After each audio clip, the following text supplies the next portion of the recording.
Hola, saludos a todos.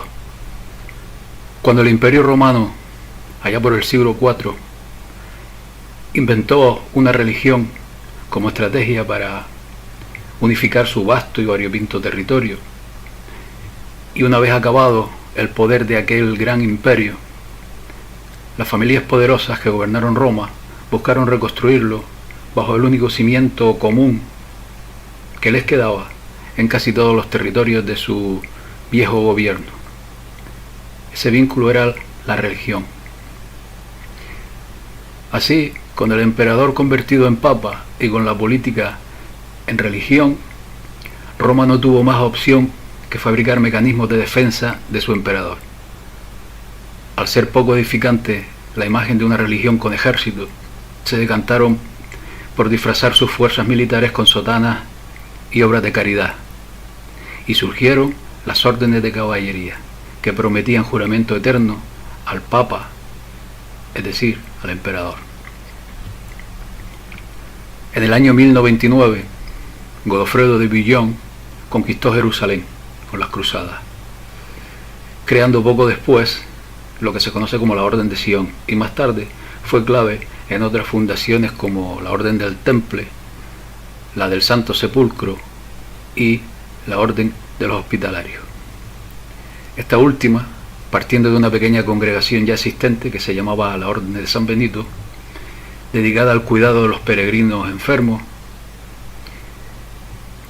un tal Raimundo Dupuy la reconvirtió reconvirtió la orden, pasando a ser religiosa, hospitalaria y a la vez militar, ya que sus miembros pasaron a tomar también las armas contra los musulmanes, contra los árabes y contra los turcos.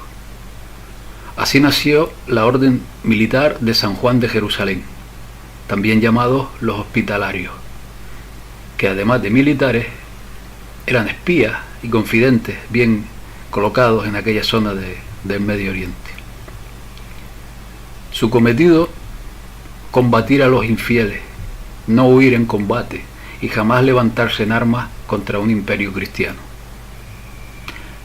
En el año 1120, el Papa Urbano II reconoce oficialmente a esta orden como religiosa y militar, siendo durante siglos una de las fuerzas militares más poderosas de toda la cristiandad.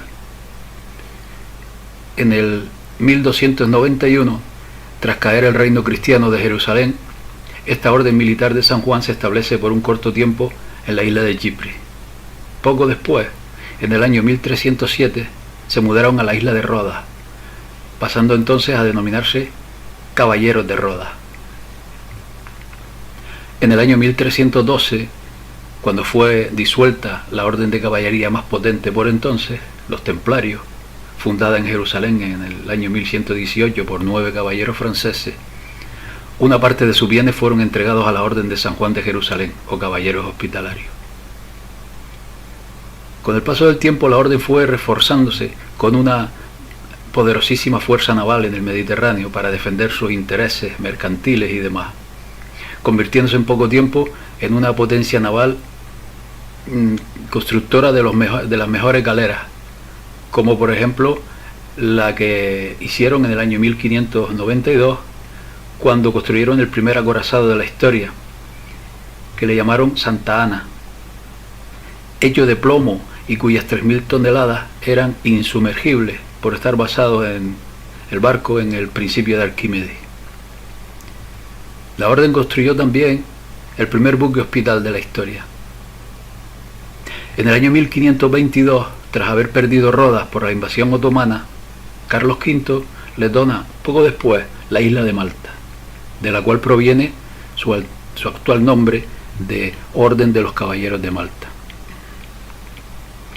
En este mismo siglo, XVI, un emperador de la familia de los Habsburgo reconoce a la Orden de los Caballeros de Malta como un estado soberano. En el año 1613 se produce un hecho importante, que fue la ruptura definitiva del mayor poder económico y de influencia de aquella época, que, como bien saben, porque lo hemos hablado en vídeos anteriores, surgió del maridaje entre la nobleza veneciana y el papado, más conocidos como nobleza negra. Dicha ruptura deja a los caballeros de Malta escorados hacia el lado vaticano, hacia la facción vaticana.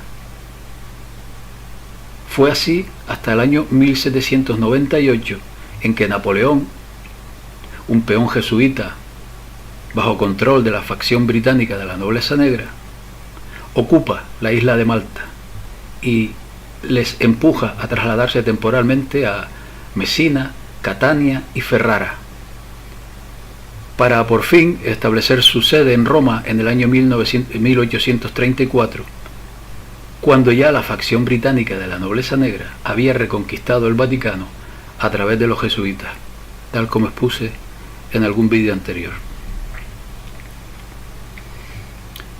Estos caballeros, que fueron reconocidos como un estado soberano, como dijimos antes, por un emperador de los Habsburgo, siguen siendo un estado soberano, organizados desde su sede en Vía Condotti 68 en Roma, donde sus muros son sus fronteras. Ellos mantienen su propia flota de aviones, sostienen relaciones diplomáticas con casi 100 naciones, también con las Naciones Unidas, con la Santa Sede, y sus miembros gozan de total inmunidad diplomática. Esta orden es totalmente católica, aunque también hay miembros que no lo son. Y sus rangos más altos deben demostrar que tienen un linaje aristocrático y que tienen su propio escudo de armas de al menos 3 siglos. El gran maestre de la orden es a su vez un príncipe secular y un cardenal de la Iglesia. Como reflejo de su historia, su composición sigue siendo en gran medida compuesta por personas con antecedentes militares y de inteligencia. Este es un detalle a tener muy en cuenta. El emblema de la orden es la llamada Cruz de Malta. Está formada por 4 puntas de flecha apuntando al centro, que la convierten en una cruz de meditación. Esta cruz de las 8 beatitudes o de las bienaventuranzas, los templarios la utilizaron como clave para la construcción y desciframiento de un alfabeto secreto. Además serviría como símbolo base para el trazado octogonal de las capillas templarias que se extienden por toda Europa. Los hábitos, las vestimentas de la Orden del Hospital de San Juan de Jerusalén en un principio eran negros, con una cruz blanca de 8 puntas, que representan las 8 bienaventuranzas. A partir del año 1259, los caballeros cambian esto para la guerra por la de color rojo con una cruz blanca. El Papa Pío XII ordenó una investigación a la Orden de los Caballeros de Malta en la década de los años 50 del siglo pasado. La Comisión Papal acusaba, entre otras cosas, a la Orden de que no debe tener la soberanía de un Estado y ordenó modificar sus estatutos para ponerlas en conformidad con las decisiones de la Santa Sede. Pero Pío XII murió antes de que la orden pudiera ser totalmente puesta en orden. Integran esta orden de los Caballeros de Malta personas físicas y jurídicas que se dividen en 3 clases de miembros. La primera clase está compuesta por profesos devotos religiosos de obediencia, castidad y pobreza, quienes son religiosos para todos los efectos del derecho canónico, pero no están obligados a la vida en común. Está compuesta por los caballeros de justicia, entre quienes se escogen al gran maestre, y por los capellanes conventuales. La segunda clase, cuyos integrantes han jurado tender a la perfección de la vida cristiana, conforme a los deberes del propio Estado, según el espíritu de la orden, está compuesta por los caballeros y damas de honor y devoción en obediencia, de gracia y devoción en obediencia y de gracia magistral en obediencia. La tercera clase, cuyos miembros no emiten votos religiosos ni promesas, está compuesta por los caballeros y damas de honor y devoción, los capellanes conventuales ad honorem, los capellanes magistrales, los caballeros y damas de gracia magistral y los donados de devoción.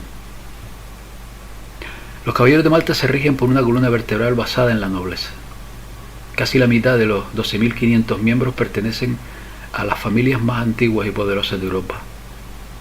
Esto consolida esta alianza de la nobleza negra, que no es en sí una alianza, sino que esta facción de la nobleza negra ya tomó el Vaticano hace algunos siglos. Esta nobleza veneciana o nobleza negra la conforman principalmente los más ricos y poderosos de Europa. La pertenencia a los caballeros de Malta implica la obediencia tanto al superior de la orden como en última instancia al Papa, del cual se autodenominan sus milicias.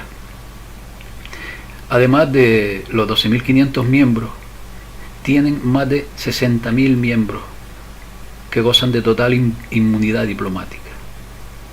Los caballeros más poderosos que controlan los núcleos internos son la Orden de la Jarreta, que a su vez está controlada por la Sociedad Peregrina. Todos los caballeros de Malta, como decíamos, tienen total inmunidad diplomática. Esta orden conserva su derecho a la soberanía en virtud del derecho internacional y ha obtenido el estatuto de observador permanente en la Organización de las Naciones Unidas. Se emiten sus propios pasaportes, sus propios sellos, sus propias monedas. La Orden de Malta mantiene relaciones diplomáticas con 100 países y su soberanía como Estado es reconocida por 105 países. Tienen total impunidad para enviar mercancías a través de fronteras por todo el mundo, sin pagar aranceles y sin ser sometidos a ningún tipo de control aduanero. Es decir, tienen total capacidad para moverse por el mundo con lo que quieran y como quieran, sin que tengan que rendir cuentas a nadie. Bueno, esto es un poco la breve historia de los caballeros de Malta, y en el siguiente vídeo, en el segundo y último, pues haré un resumen de a qué se dedican, cuáles han sido los acontecimientos históricos más importantes del siglo XX en que han estado implicados de lleno, y también los nombres de los sujetos más conocidos y de las personas más influyentes en la vida política y social en el mundo, y que son bastantes, son muchos. Pues nada, amigos, esta es la primera entrega de sobre la Orden de los Caballeros de Malta, y hasta pronto. Saludos a todos.